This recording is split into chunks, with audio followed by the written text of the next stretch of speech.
Hello दोस्तों। कहानी शुरू करने से पहले प्लीज़ चैनल को सब्सक्राइब कर लें। कहानी के पिछले भाग में हमने सुना कि अयान और माया 3 दिन एक दूसरे के साथ कश्मीर में बिताने के बाद वापस मुंबई आ गए। लेकिन माया ने मुंबई लौटते ही अयान को सब सच बता दिया कि वो ये सब पैसों के लिए करती है। वो जय से प्यार करती है और जल्दी ही वो दोनों हमेशा के लिए इंडिया छोड़कर बाहर सेटल हो जाएंगे। उसकी ये बात सुनकर अयान का दिल टूट गया और उसने गुस्से में अपने दोस्तों के साथ मिलकर माया को किडनैप करने का प्लान बनाया। लेकिन बीच में कुछ और लोग माया को किडनैप करके वहाँ से ले गए। जब माया की आंखों की पट्टी खोली गई तो उसने देखा कि वो एक आलीशान बंगले में अयान के सामने बेबस और लाचार सी पड़ी हुई थी। अयान के इतने ज़ोर से हाथ मोड़ने की वजह से माया की कलाई में मोच आ गई और लगभग 10 मिनट तक अयान के उसे किस करने के बाद माया दर्द और डर की वजह से बेहोश हो गई। अब आगे कुछ देर बाद माया को होश आया तो उसने देखा वो एक बड़े से कमरे में बेड पर लेटी हुई थी। कुछ औरतें उसके पास पास सर झुकाए खड़ी हुई थी। उन्हें देखकर माया ने उठने की कोशिश की, लेकिन अभी तक उसके हाथ में बहुत दर्द हो रहा था, जिसकी वजह से वो बिस्तर से उठ नहीं पा रही थी। ये देखकर उनमें से एक औरत माया के करीब गई और उसे संभालते हुए बोली, मैम, सर ने आपको उठने के लिए मना किया है, आपको अभी आराम करना है। तभी कमरे में अयान की एंट्री हुई। उसके साथ सफ़ेद कपड़ों में एक आदमी भी था।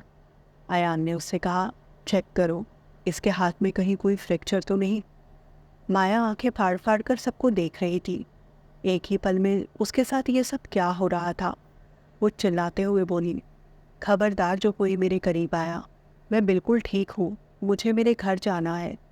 उसकी ये बात सुनकर डॉक्टर जहाँ था वहीं रुक गया और कुछ सेकंड के लिए कमरे में एक सन्नाटा छा गया। माया ने कुछ और बोलने के लिए मुंह खोला ही था, तभी उसकी नज़र अयान पर पड़ी, जो गुस्से में उसे ही घूर रहा था। ये देखकर माया ने नज़रें नीची कर ली। अभी कुछ देर पहले ही उसने अयान का एक नया रूप देखा था। वो नहीं चाहती थी कि अब वो उसके साथ फिर से वही सब करे। अयान ने एक बार फिर से डॉक्टर को इशारा किया। ये देखकर डॉक्टर माया को चेक करने लगा। माया के दिमाग ने जैसे काम करना ही बंद कर दिया था। कौन है ये सब लोग और मैं कहाँ हूँ? ये अयान तो हमारे ऑफिस में काम करता है ना, लेकिन इस वक्त वो किसी रियासत के राजकुमार से कम नहीं लग रहा था। उसके मन में हजारों सवाल चल रहे थे, लेकिन उसकी हिम्मत नहीं हो रही थी किसी से भी कुछ पूछने की। कुछ देर बाद डॉक्टर ने चेक करके बताया कि हाथ जोर से मोड़ने की वजह से कलाई में मोच आ गई है। उन्होंने माया के हाथ पर पट्टी बांध दी और कुछ दवाइयाँ और ऑइंटमेंट लगाने के लिए दी। उसके बाद अयान ने उन सबको वहाँ से जाने का इशारा किया। ये देखकर वो सब लोग गर्दन झुकाए कमरे से बाहर चले गए। इस वक्त माया अयान के साथ उस कमरे में अकेली थी। उसने हिम्मत करते हुए उससे पूछा, तुम कौन हो और मुझे यहाँ क्यों लाए हो? देखो, जो कुछ हुआ उसे भूल जाओ, मैं तुमसे माफ़ी मांगती हूँ और तुम कहोगे तो तुम्हारे पैसे भी तुम्हें वापस लौटा दूंगी। उसकी ये बात सुनकर अयान ने तिरछी नज़र से उसकी तरफ हल्का सा मुस्कुराते हुए देखा और बोला, तुम्हें क्या लगता है मैं तुम पर अब भी इतनी आसानी से विश्वास कर लूँगा? कितनी आसानी से तुम मेरे बिस्तर पर आ गई थी और फिर एक झटके में मुझे छोड़कर निकल गई। तुम्हें लगा मैं ये सब देखता रहूँगा? उसकी ये बात सुनकर माया को गुस्सा आ गया और वो बोली, बहुत ही अजीब आदमी हो तुम। डेटिंग साइट पर किसी लड़की से मिले और मिलने के बाद तुम्हें उससे प्यार हो गया और अब उस लड़की को ज़बरदस्ती कैद कर लिया। ऐसा कौन करता है? और वैसे तुम हो कौन? और ये इतना बड़ा बंगला तुम्हारा है या इस बंगले के मालिक को भी तुमने ज़बरदस्ती मेरी तरह कैद करके उसका ये बंगला अपने नाम करवा लिया? उसकी ये बात सुनकर अभी तक गुस्से में खड़ा अयान ज़ोर से हंसना चाहता था, लेकिन उसने अपनी हंसी किसी तरह दबाते हुए कहा, मैं कौन हूँ ये तुम्हें जल्दी ही पता लग जाएगा। और रही बात धोखा देने और बेवकूफ़ बनाने की, तो वो काम मेरा नहीं तुम्हारा है। वो माया के दोनों बालों पर हाथ रखते हुए उसके करीब आकर बैठ गया और बोला, डेटिंग साइट पर भी मैं तुम्हारी वजह से ही गया था, क्योंकि उस दिन तुमने मुझे मना कर दिया था। मैंने तो 3 सालों में तुम्हारे सिवा किसी लड़की को नज़र उठाकर नहीं देखा था। याद करो, जब डेटिंग साइट पर हमारी 1 महीना बात हुई तो क्या मैंने कभी तुमसे कोई ऐसी वैसी बात की थी? तुम्हें भुलाने के लिए ही मैंने अंजलि से बात की, और तुमसे मिलने से पहले ही मैंने फैसला कर लिया था कि मैं कभी भी अंजलि को हाथ नहीं लगाऊंगा। अयान को फिर से अपने इतने करीब देखकर माया की सांसें अटक गईं। अयान उस वक्त बहुत खतरनाक लग रहा था।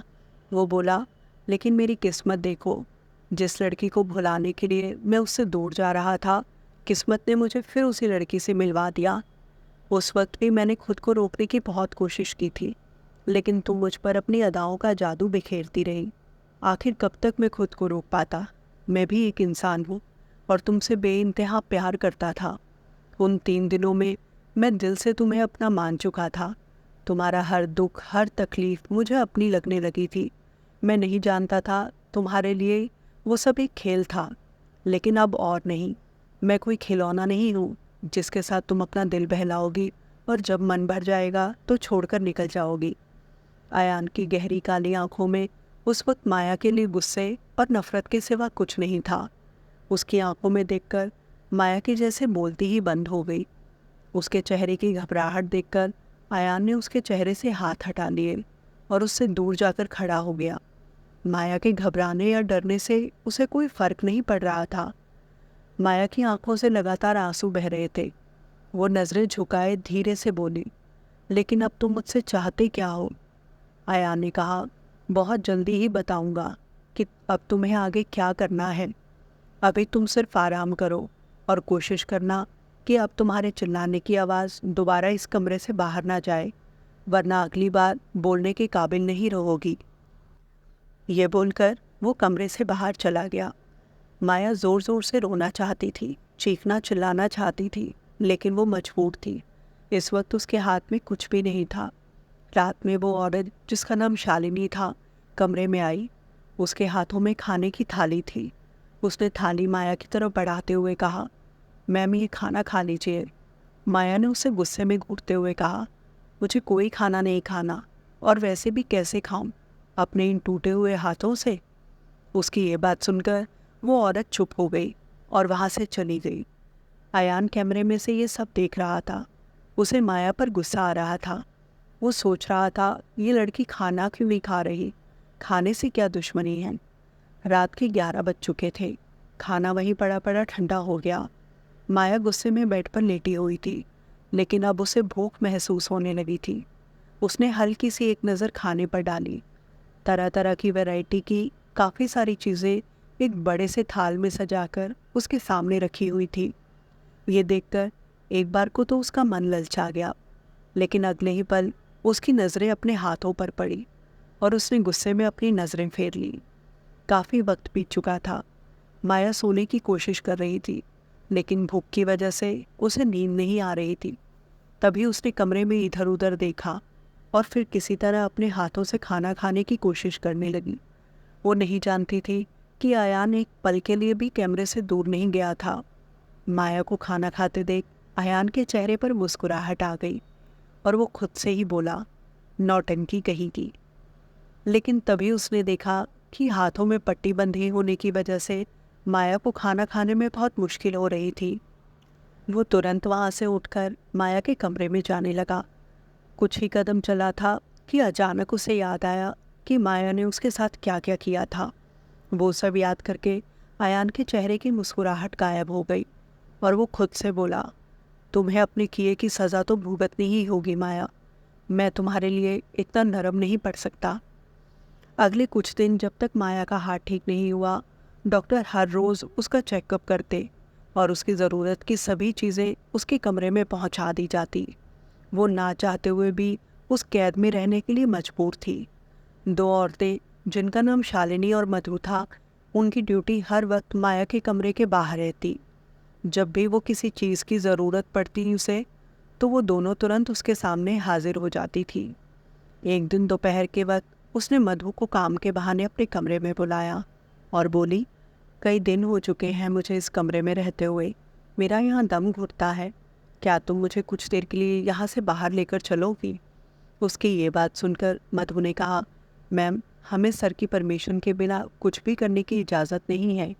आपको यहाँ से बाहर ले जाने के लिए हमें उनसे पूछना पड़ेगा। ये बोलकर वो वहाँ से चली गई। माया उसे जाते देख गुस्से से घूर रही थी। रात को वो बिस्तर पर लेटी हुई थी।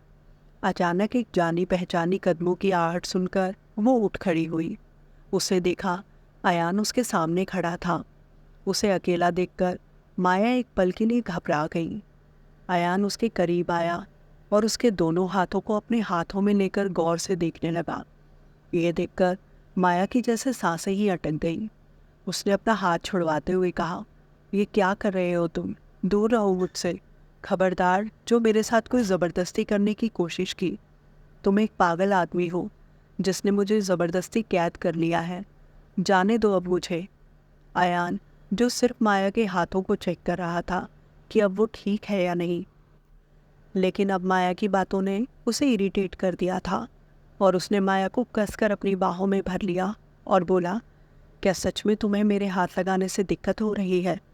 उस रात तो तुम खुद मुझे वो छोटे छोटे कपड़े पहनकर अपनी तरफ खींच रही थी, तब तुम्हें शर्म नहीं आई, और आज मेरे छूने से तुम्हें दिक्कत हो रही है। वैसे तुम्हें मुझसे शर्म क्यों आ रही है? उस रात की तरह आज भी हम दोनों कमरे में अकेले हैं और सिर्फ मैं ही तो हूँ जो तुम्हें देखूंगा। मुझे नहीं लगता तुम्हें इसमें कुछ अजीब लगना चाहिए। ये बोलकर अयान ने ताली बजाते हुए किसी को अंदर बुलाया। तभी शालिनी कमरे के अंदर आई। उसके हाथ में एक पैकेट था। अयान ने उसे वो पैकेट माया को देने के लिए कहा। माया के हाथों में वो पैकेट देकर शालिनी कमरे से बाहर चली गई। माया ने सवालिया नज़रों से अयान की तरफ देखा। उसने कहा, खोलो इस पैकेट को। ये सुनकर माया वो पैकेट खोलने लगी। उसने देखा अंदर एक बहुत ही खूबसूरत ब्लैक कलर की ट्रांसपेरेंट नाइटी थी। माया हैरानी से अयान की तरफ देख रही थी। अयान ने कहा, ये बिल्कुल वैसी ही है ना जैसी उस रात पहली बार पहनकर तुम मेरे करीब आई थी। मैं चाहता हूँ आज फिर से तुम ये पहनकर मेरे करीब आओ। उसकी ये बात सुनकर माया ने बड़ी बड़ी आंखें करते हुए उसकी तरफ देखा और बोली, नहीं, मैं ऐसा कुछ भी नहीं करूँगी। अगले ही पल माया को एहसास हुआ कि उसकी आवाज़ कितनी तेज़ थी और अयान ने उससे कहा था कि दोबारा कभी ऊंची आवाज़ में बात ना करे। उसने अयान की तरफ देखा जो भूखे शेर की तरह उसे ही घूर रहा था। तभी अयान ने एक झटके से माया का गला पकड़ लिया। माया ने खुद को छुड़ाने की बहुत कोशिश की, लेकिन अयान की पकड़ और मजबूत होती जा रही थी। तभी माया ने अपने दोनों हाथों से अयान के बाजुओं को पकड़ लिया। बस वही एक पल था जब अयान कमज़ोर पड़ गया और अगले ही पल उसने माया को छोड़ दिया। माया खांसते हुए बेड पर जाकर बैठ गई। अयान की दहशत उसकी आंखों में साफ दिख रही थी। अयान ने उसके सर पर हाथ फेरते हुए कहा, अब जल्दी से जाकर कपड़े बदल कर आओ। मैं नहीं चाहता हमारी आज की ये रात इन सब फालतू की चीज़ों में वेस्ट हो, और अगर तुमसे नहीं बदले जा रहे तो मुझे बता दो, मैं बदल देता हूँ। उसकी ये बात सुनकर माया खुद को समेटते हुए उससे दूर हो गई। डर के मारे उससे हिला भी नहीं जा रहा था, लेकिन अब तक वो जान चुकी थी कि अयान कुछ भी कर सकता है। वो कपड़े लेकर बाथरूम की तरफ जाने लगी। तभी अयान ने उसे रोकते हुए कहा, और ये अपना चेहरा और बाल भी ठीक करके आना। मैं तुम्हें बिल्कुल उसी रूप में देखना चाहता हूँ जैसे पहली बार तुम मेरे करीब आई थी। ये सुनकर माया कांपते हुए पैरों से बाथरूम की तरफ बढ़ी। ऐसा नहीं था कि ये सब उसके लिए पहली बार था, लेकिन आज तक किसी ने उसके साथ ज़बरदस्ती नहीं की थी। बाथरूम में जाकर उसने दरवाज़ा अंदर से बंद कर लिया। उसके हाथ पैर अभी भी कांप रहे थे। बहुत मुश्किल से खुद को संभालते हुए वो तैयार हो रही थी। उसे बाथरूम में गए काफ़ी वक्त बीत चुका था। अयान ने दरवाज़ा खटखटाते हुए कहा, अगर तुमसे नहीं हो रहा तो मैं अंदर आकर मदद करूं? उसकी बात सुनकर माया ने हड़बड़ाते हुए दरवाज़ा खोल दिया। माया को एक बार फिर से उसी रूप में देखकर अयान उसे देखता ही रह गया और माया को ऊपर से नीचे तक देखने लगा। उसे यूं घूरते हुए देखकर माया को शर्म आ रही थी। उसने कहा, ऐसे मत देखो, मुझे अच्छा नहीं लग रहा। अयान ने मुस्कुराते हुए कहा, तुम तो ऐसे शर्मा रही हो जैसे आज से पहले मैंने कभी तुम्हें देखा ही ना हो। ये बोलकर उसने एक झटके में माया को अपनी गोद में उठा लिया। माया ने कहा, ये क्या है, प्लीज़ मुझे नीचे उतारो। लेकिन अयान उसकी आंखों में देख रहा था। वो क्या बोल रही थी, शायद उसे कुछ सुनाई नहीं दे रहा था। उसने माया को ले जाकर बेड पर लेटा दिया और उसके हाथों को चूमते हुए बोला, तुम सिर्फ मेरी हो। आज के बाद मेरे सिवा तुम्हें कोई हाथ नहीं लगा सकता। और अब अगर ज़िंदगी में कभी तुमने किसी और आदमी को अपनी तरफ ललचाने की कोशिश भी की तो तुम्हारा ये खूबसूरत चेहरा किसी को दिखाने के लायक नहीं रहेगा। उसकी ये बात सुनकर माया का चेहरा पीला पड़ गया। वो कुछ बोलती उससे पहले ही अयान ने उसके होठों को अपने होठों से बंद कर दिया। माया के जिस्म का वो मखमली एहसास अयान को सुकून दे रहा था। उस रात का हर एक लम्हा उसने माया के नाम कर दिया। ऊपर से चाहे वो माया के लिए कितना ही सख्त था, लेकिन दिल ही दिल में वो माया से इतनी मोहब्बत करता था कि उसके प्यार को पाने के लिए वो सब कर रहा था जो उसने खुद भी कभी सोचा नहीं था। दूसरी ओर माया भी दिल ही दिल में ये महसूस करती थी कि अयान के छूने से उसे जो सुकून मिलता था वो आज तक उसे कभी किसी और के छूने से नहीं मिला था। जिस प्यार का एहसास अयान बोलकर नहीं कर पा रहा था, माया को वो एहसास वो छू कर करवा रहा था। उस प्यार का एहसास माया को उसके छूने से महसूस तो हो रहा था, लेकिन इस बात को वो मानने को तैयार नहीं थी। आधी रात को अयान माया की बाहों में चैन की नींद सो रहा था। तभी माया ने अपनी आंखें खोल दी। उसने धीरे से अयान के हाथों को खुद से दूर करने की कोशिश की। अयान भी गहरी नींद में सोया हुआ था। माया ने धीरे धीरे खुद को उससे दूर कर लिया। उसका दिल बुरी तरह से घबरा रहा था। वो बार बार अयान को देख रही थी और दबे कदमों से कमरे के बाहर जाने लगी। उसने जैसे ही कमरे का दरवाज़ा खोला तो वो ज़ोर से भूत भूत चिल्लाते हुए वापस बेड पर आ गिरी। तभी उसे किसी के ज़ोर ज़ोर से हंसने की आवाज़ आई। माया ने लाइट जलाकर देखा तो अयान हंस रहा था।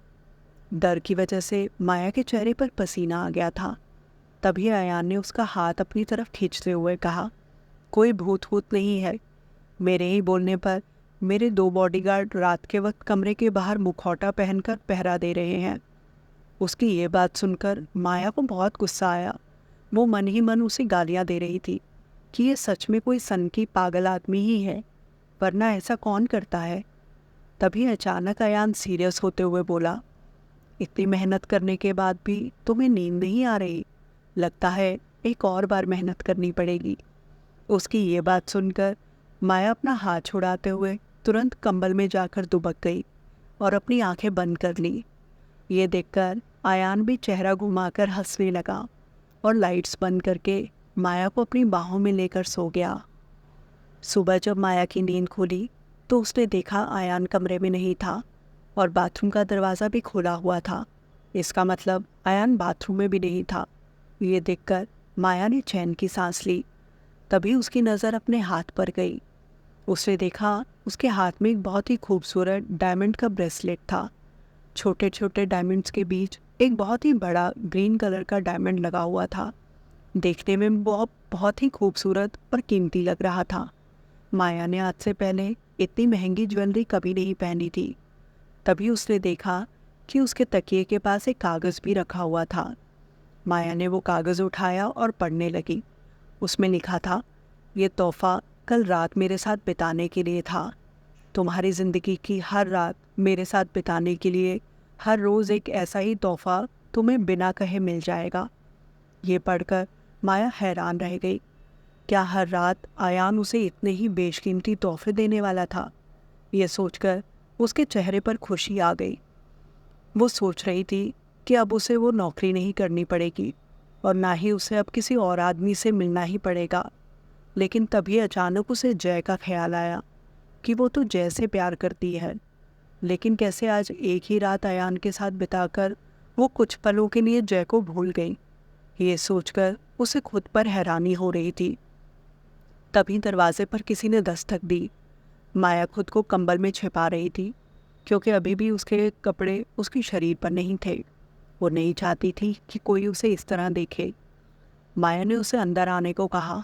उसके बोलते ही शालिनी अंदर आ गई। उसने कहा, मैम आपको जल्दी से तैयार होकर नीचे आना है, सर ने आपको नाश्ते के लिए बुलाया है। माया ने हाँ में सर हिला दिया और बोली, मैं अभी तैयार होकर आती हूँ, तुम जाओ। खुद को कंबल में समेटते हुए माया बाथरूम में पहुंची। कुछ देर बाद नहाकर वो खुद को टॉवल में लपेटकर अलमारी की तरफ गई।